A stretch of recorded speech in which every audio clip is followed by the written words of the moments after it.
হযরত ওমর একদিন তিনি হেঁটে কোথাও যাচ্ছিলেন। কিছু দূর যাওয়ার পরেই দেখলেন এক বৃদ্ধাকে। বৃদ্ধা কি যেন বিড়বিড় করছে। হযরত ওমর তার কাছে গেলেন, তার খোঁজ খবর নিলেন, জিজ্ঞাসা করলেন, আচ্ছা বুড়িমা, খলিফা ওমর সম্পর্কে তোমার ধারণা কি? বুড়ি হযরত ওমরকে আগে কখনো দেখেনি, তাই তাকে সে চিনতে পারেনি। বুড়ি হযরত ওমরের কথা শুনে কিছুটা বিরক্ত হলো। বলল, ওমর টোমর দিয়ে আমি কি করব? আমার কি এমন ঠেকা পড়লো যে আমার তার খবর নিতে হবে? নিজের চিন্তায় বাঁচি না। বুড়ির কথায় ছিল রাগ আর অসন্তোষের ছাপ।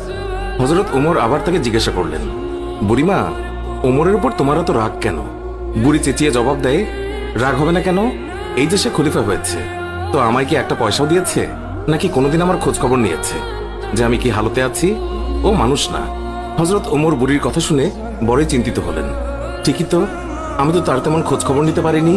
তিনি কিছুটা নরম হয়ে বুড়িকে আবার জিজ্ঞাসা করলেন, আচ্ছা তুমি কি অবস্থায় আছো ওমর কি করে জানবে? তুমি গিয়ে ওমরকে সব জানিয়ে আসলেই তো পারতে। বুড়ি জবাব দেয়, কেন? আমি জানাতে যাব কেন? ওমরই তো আমিরুল মুমিনিন, সেই তো সবার খোঁজ খবর নেবে, আর এই জন্য রাষ্ট্রের দায়িত্ব গ্রহণ করেছে। রুক্ষ ভাষায় বৃদ্ধা জবাব দিল। হযরত ওমর শান্তভাবে আবারও বললেন, আচ্ছা ওমর খলিফা হওয়ার পর তুমি যে কষ্ট পেয়েছ, সেই কষ্টের বিনিময়ে তুমি কত টাকা পেলে ওমরকে মাফ করে দেবে? বৃদ্ধার সাথে এইসব কথা চলছে। এমন সময় হযরত আলী এবং আব্দুল্লাহ ইবনে মাসউদ রাদিয়াল্লাহু তাআলা আনহু তারা এসে হাজির হলেন। তারা হয়তো কোথাও যাচ্ছিলেন। এসে সালাম দিলেন, আসসালামু আলাইকুম ইয়া আমিরুল মুমিনিন। আগন্তুক দুই ব্যক্তির মুখে আমিরুল মুমিনিন শব্দ শুনে বৃদ্ধা তাজ্জব হয়ে গেল। সে ভয়ে কাঁপতে লাগলো আর ভাবতে লাগলো যে ওমরের সামনেই তাকে এত গালমন্দ করেছে। দারুণ অনুতপ্ত হলো বুড়ি। হযরত ওমর বৃদ্ধাকে সান্ত্বনা দিলেন আর বৃদ্ধার হাতে 25টি স্বর্ণ মুদ্রা দিয়ে বললেন, বুড়িমা, তুমি এই চামড়ায় লিখে দাও যে কিয়ামতের দিন ওমরের কাছে আমার কোনো দাবি নেই। বৃদ্ধা তখন তাই করলো। চামড়ার উপরে তা লিখে দিল বৃদ্ধা। আর হযরত আলী রাদিয়াল্লাহু তাআলা আনহু সাক্ষী হিসেবে তার উপরে দস্তখত করলেন। হযরত ওমর রাদিয়াল্লাহু তাআলা আনহু মুহাম্মদুর রাসূলুল্লাহ সাল্লাল্লাহু আলাইহি ওয়াসাল্লামকে অনুসরণ করে তালি লাগানো জামা পরতেন। যখন তিনি মুসলমানদের প্রাণকেন্দ্র বাইতুল মুকাদ্দাস জয় করার জন্য বের হচ্ছিলেন, সেই সময় তার পরিহিত জামায় 17টি তালি লাগানো ছিল। যখন তিনি তালিযুক্ত জামা পরিহিত অবস্থায় জেরুজালেমের উদ্দেশ্যে রওনা হয়েছিলেন, সাহাবাদের মধ্যে থেকে কেউ একজন হযরত আলী রাদিয়াল্লাহু তাআলা আনহুকে বললেন, ইয়া আলী, হযরত ওমর রাদিয়াল্লাহু তাআলা আনহুকে বলুন অন্তত আজকের দিনে তালিযুক্ত কাপড় খুলে একটু ভালো কাপড় পরিধান করার জন্য, কারণ তিনি ইহুদি খ্রিস্টানদের দেশে যাচ্ছেন। তারা হয়তো আমিরুল মুমিনিনকে দেখে বিরূপ মন্তব্য করতে পারে। তারা তিরস্কার করে বলতে পারে, মুসলমানগণ খলিফার জন্য একজোড়া ভালো কাপড়ের ব্যবস্থাও করতে পারেনি। আপনি খলিফাকে বুঝিয়ে বলুন। সাহাবাদের পিড়াপিড়িতে হযরত আলী রাদিয়াল্লাহু তাআলা আনহু কথাটি বলার জন্য হযরত ওমরের কাছে গেলেন, কিন্তু এমন কথা বলার সাহসী পেলেন না, কারণ হযরত ওমর রাদিয়াল্লাহু তাআলা আনহু তিনি এমনিতেই গরম। তারপরেও এমন স্পর্শকাতর বিষয়ে মুখটাই বা খুলবেন কিভাবে? অনেক চেষ্টা করলেন, কিন্তু কোনোভাবেই বলতে পারলেন না। ফিরে এলেন সাহাবাদের কাছে, নিজের অপারগতা প্রকাশ করলেন। হযরত আলী রাদিয়াল্লাহু তাআলা আনহু বললেন, আমি যখন বলার জন্য তার কাছে গিয়েছি, তখন আমার কথা বলার শক্তি হারিয়ে ফেলেছি। এবার সাহাবাগণ পরামর্শ করলেন, তাহলে এই কথা খলিফার কাছে কে বলতে পারে? সকলেই খেয়াল পেশ করল। হযরত আয়েশা রাদিয়াল্লাহু তাআলা আনহা এবং হযরত হাফসা রাদিয়াল্লাহু তাআলা আনহা বলতে পারবেন। তারা সকলে মিলে হযরত হাফসা রাদিয়াল্লাহু তাআলা আনহুর কাছে গেলেন।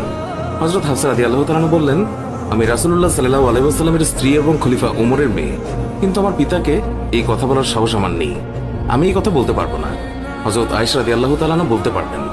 সাহাবায়ে কেরাম হযরত আয়েশার কাছে দরখাস্ত করলেন। অতঃপর তিনি হযরত ওমর রাদিয়াল্লাহু তাআলা আনহুকে ডেকে পাঠালেন। হযরত ওমর রাদিয়াল্লাহু তাআলা আনহু হযরত আয়েশা রাদিয়াল্লাহু তাআলা আনহার পয়গাম পাওয়ার সাথে সাথেই উপস্থিত হলেন।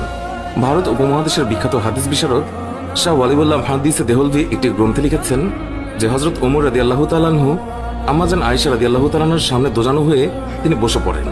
আয়েশা রাদিয়াল্লাহু তাআলা আনহা বললেন, আমিরুল মুমিনিন, আপনি যেহেতু খ্রিস্টানদের রাজ্যে যাচ্ছেন, এই জন্য আপাতত এই তালিযুক্ত জামা পরিবর্তন করে অন্য একটি ভালো জামা পরিধান করুন। আম্মাজান আয়েশা রাদিয়াল্লাহু তাআলা আনহার কথা শেষ হতে না হতেই খলিফাতুল মুমিনিন কেঁদে ফেললেন। আয়েশাকে বললেন, আম্মা, আপনি কি আমাকে রাসূলুল্লাহ সাল্লাল্লাহু আলাইহি ওয়াসাল্লাম থেকে দূরে সরিয়ে রাখতে চাচ্ছেন?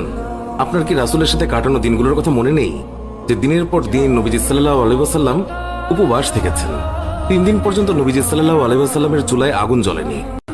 আপনার কি সেই দিনগুলোর কথা মনে নেই যে নবীজি সাল্লাল্লাহু আলাইহি ওয়াসাল্লাম তালিযুক্ত কাপড় পরিধান করেছেন? আম্মাজান, ওমর এই ছেঁড়াফাটা তালিযুক্ত পোশাক পরে যে স্বাদ অনুভব করে তা বোঝানো সম্ভব নয়। ওমর আর অন্য কিছুতে এমন স্বাদ অনুভব করে না। সিরাতের কিতাবসমূহে লিপিবদ্ধ হয়েছে যে খলিফা হযরত ওমর রাদিয়াল্লাহু তাআলা আনহু যখন রাসূলুল্লাহ সাল্লাল্লাহু আলাইহি ওয়াসাল্লামের অসহায়তার কথা আলোচনা করছিলেন, তখন হযরত আয়েশা এবং হাফসা দুজনেই অঝরে কাঁদছিলেন। অতঃপর খলিফাতুল মুমিনিন হযরত ওমর রাদিয়াল্লাহু তাআলা আনহু তালিযুক্ত কাপড় পরিধান করেই মুসলমানদের প্রাণকেন্দ্র বাইতুল মুকাদ্দাস বিজয় করার জন্য বের হলেন। হযরত ওমর রাদিয়াল্লাহু তাআলা আনহু তিনি যখন জেরুজালেম শহরে প্রবেশের দ্বার প্রান্তে 22 লক্ষ বর্গমাইলের বিশাল সাম্রাজ্যের খলিফার হাতে উটের রশি, উটের উপর বসে আছে ভৃত্য, মুসলিম বাহিনীর সেনাপতি আবু উবাইদা ইবনুল জাররাহ রাদিয়াল্লাহু তাআলা লক্ষ্য করলেন খলিফার গায়ে অতি সাধারণ 17টি তালিযুক্ত জামা। উটের রশি ধরে টানছেন মুসলিম বিশ্বের খলিফা, আর ভৃত্য বসে আছে সেই উটের উপর। এটা দেখে রোমানরা কি মনে করবে, এইসব ভেবে তিনি বললেন, হে আমিরুল মুমিনিন, আমরা এমন এক জায়গায় আছি যেখানকার লোকেরা চাকচিক্য পছন্দ করে, মানুষের বাহ্যিক সৌন্দর্য দেখে মানুষের মর্যাদার বিচার করে। তাই আপনি যদি একটু ভালো পোশাক পরতেন তাহলে তা কতই না উত্তম হতো। হযরত ওমর রাদিয়াল্লাহু তাআলা আনহু আবু উবাইদা ইবনুল জাররাহর কথায় রেগে গেলেন, তার বুকে আঘাত করলেন আর বললেন, আমি তোমার পক্ষ থেকে এই কথাগুলো আশা করিনি। হযরত ওমর রাদিয়াল্লাহু তাআলা আনহু বললেন, আমি হচ্ছি সেই জাতি যাদের মহান আল্লাহ ইসলাম দ্বারা সম্মানিত করেছেন। আমরা যদি ইসলাম ছাড়া অন্য কোনো উপায়ে সম্মান খুঁজি তাহলে মহান আল্লাহ তাআলা আমাদের অসম্মানিত করবেন। সুপ্রিয় দর্শক, এই ছিল আমাদের আজকের ভিডিও।